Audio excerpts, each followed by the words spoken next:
जब हर इंसान के भीतर ईश्वर का बात होता है तो किसी की हत्या तलवार से की जाए या किसी की हत्या त्रिशूल से की जाए, इंसान के भीतर तो ईश्वर है ना, फिर ईश्वर के नाम पे किसी की हत्या क्यों की जाएगी? अल्लाह के नाम पे किसी का जान क्यों लिया जाएगा?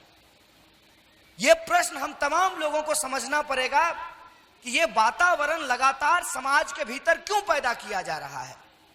यह वातावरण जैसा अंग्रेजों ने एक जमाने में हमारे देश के भीतर पैदा किया, गाय के मांस मंदिरों में फिकवाए, सूअर के मांस मस्जिदों में फिकवाए, धर्म के नाम पर हिंदू मुसलमानों को लड़ाया और 47 में इस देश का बंटवारा हुआ, ऐसा ही माहौल एक बार फिर से इस देश में क्यों पैदा किया जा रहा है? हम स्कूल में पढ़ते थे तो प्रार्थना गाते थे, तू ही राम है, तू रहीम है, तू करीम कृष्ण खुदा हुआ, तू ही वाहिगुरु, तू यीशु मसीह, हर नाम में तू समा रहा। और आज डीजे में गाना बजता है, टोपी वाला भी जय श्री राम बोलेगा।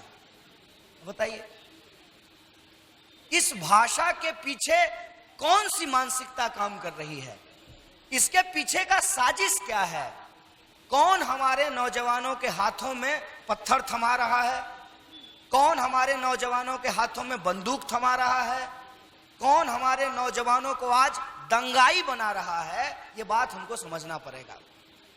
और इसके पीछे कौन सी साजिश रची गई है? मेरा मानना है, मेरी ये समझदारी है, मैंने जितनी पढ़ाई लिखाई की है उस आधार पे जो हमने समझा है, क्योंकि हमारी पूरी पढ़ाई लिखाई इस बात को मानते हुए पूरी हुई है, तू हिंदू बनेगा ना मुसलमान बनेगा, इंसान की औलाद है, इंसान बनेगा।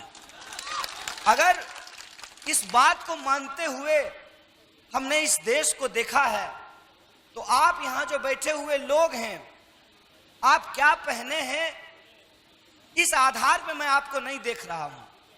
मैं ऐसे देख रहा हूं कि आप तमाम लोग इस देश के वासी हैं और इस देश का संविधान आप सबको, चाहे टोपी वाला हो या तिलक वाला हो, चाहे वर्दी वाला हो या बिना वर्दी वाला हो, चाहे महिला हो या पुरुष हो, चाहे फॉर्च्यूनर पे चढ़ने वाला हो या साइकिल पे चढ़ने वाला हो, चाहे 5 महल का घर हो या टूटी हुई झोपड़ी हो, आप सबको डॉक्टर बाबा साहब भीमराव अंबेडकर के द्वारा लिखे हुए संविधान में बराबरी का हक है। बोलिए है कि नहीं है?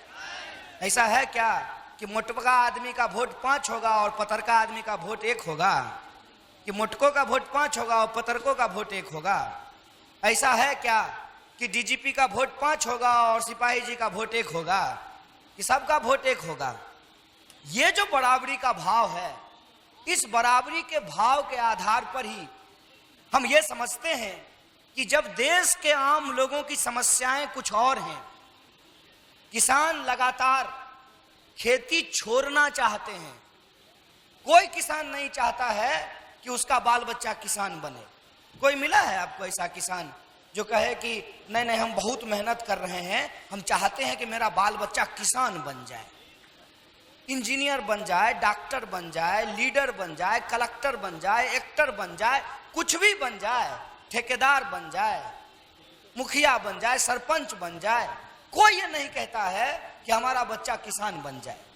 भूख सबको लगेगी ना, मंदिरों जाने वाला खाएगा और मस्जिदों जाने वाला खाएगा, लेकिन खेत में जो अनाज उपजाता है आज उसकी स्थिति क्या है?